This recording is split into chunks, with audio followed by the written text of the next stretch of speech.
నమస్కారం అందరికీ. మా ఊరు మల్కాపురం. నా పేరు అరవింద్ రావు. మేము ఈసారి పత్తి చేన్లో వేయడం జరిగింది. మా సర్వే నంబర్ 65/1. మా ఊరు మల్కాపురం, మండలం తాండూరు. అయితే మీరు గమనిస్తున్నారు, ఇక్కడనే ఉన్న సిమెంట్ ఫ్యాక్టరీ పొల్యూషన్ నుంచి ఇక్కడ చెట్లకన్నిటికీ ఈసారి పత్తి వేసినాము. చాలా డస్ట్ పడి డ్యామేజ్ అవుతా ఉన్నది. మీకు క్లుప్తంగా చూపించాలని ఈరోజు మా గోస ఎవరు ఇంటలేరు. ఫ్యాక్టరీ వాళ్ళు కానీ అధికారులు కానీ పిహెచ్ వాల్యూ 10 కంటే తక్కువ ఉందని రిపోర్ట్స్ వస్తూ ఉన్నాయి. కానీ ఇక్కడ మీరు ఒక్కసారి అధికారులు, జిల్లా కలెక్టర్ గారు కానీ లేకపోతే వ్యవసాయ అధికారులు కానీ ఎవరైనా వచ్చి మా బాధను అర్థం చేసుకోవాలి. వీడికే వాన వచ్చి మేము చాలా కోల్పోవడం జరిగింది. పురుగులు పట్టి పత్తి మొత్తం నాశనం అయిపోయింది. మన కేసీఆర్ గారేమో పత్తిని బ్రాండ్ ఇమేజ్ తీసుకొని రావాలంటున్నారు తెలంగాణకు. కానీ ఇక్కడ చూస్తే బ్రాండ్ ఇమేజ్ కాదు, దుమ్ము ఇమేజ్ వస్తున్నది మా చేను లోపలికి.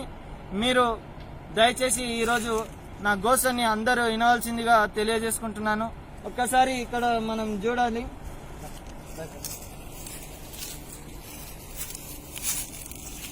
మీకు అందరికీ నేను ఈరోజు క్లియర్ గా చూపిస్తా. ఇప్పుడు ఈ ఆకు ఉన్నదిగా చూడండి అందరూ. ఇక తుడుస్తున్నా చూడండి అన్న, ఎంత దుమ్ము ఉన్నదో. ఇక నా చేతికైతే ఏం దుమ్ము లేదన్నా. ఇక చూస్తున్నారు కన్నా ఈ ఆకుకు ఫరకు. దీని ఎంత దుమ్ము ఉన్నది, ఎంత సిమెంట్ ఉన్నది చూడండి. ఇది ఎంత క్లియర్గా ఉన్నదన్న తుడిసిన ఆకు. ఇది ఎంత ఇది ఉన్నది. ఇట్లనే పత్తి గిట్ట చూపిస్తా.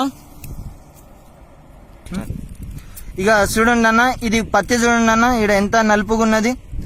ఈ పోర్షన్ చూడండి అన్న, దుమ్ము వాడి ఎంత ఖరాబ్ అయిపోయింది. ఇక లోపల మీకు ఇప్పి చూపిస్తా అన్న పత్తి ఎట్టున్నది. ఇక చూసుకున్నాను, ఈ నమానున్న పత్తి బయటనేమో ఇంత నలుపుగా ఉన్నదన్న, లోపటేమో ఇట్లున్నా.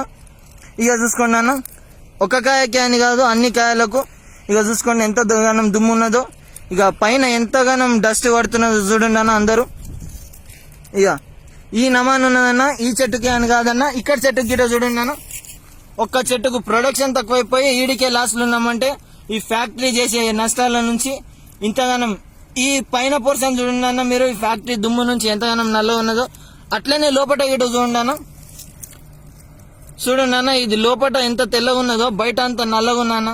దీన్ని మార్కెట్ లోపల ఏం ధర పెడతారు? ఇదొకటే కాదన్న, ప్రతి చెట్టు కూడా చూసారు కదా ఆకుల మీద ఎంత డస్ట్ ఉన్నది, పత్తి మీద ఎంత డస్ట్ ఉన్నది, ఎంత ఖరాబ్ అవుతున్నది.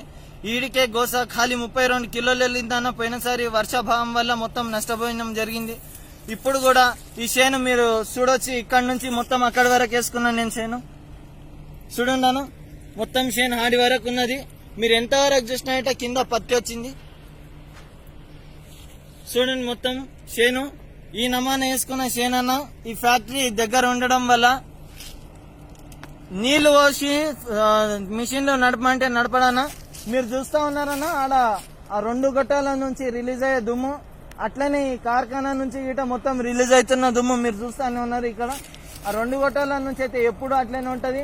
ఇక ఇదే అనుకుంటే ఈ దుమ్ము మొత్తం గిట నీళ్లు కొట్టకుండా ఇడుస్తున్నాడు ఆ ఫ్యాక్టరీల నుంచి. దీని నుంచి చాలా అన్యాయం జరుగుతూ ఉన్నది మాకు. దీన్ని మార్కెట్ లో తీసుకొని పోతే అన్న 40 రూపాయల గిట అడగకొచ్చిండు అన్న నాకు పత్తి రేటు.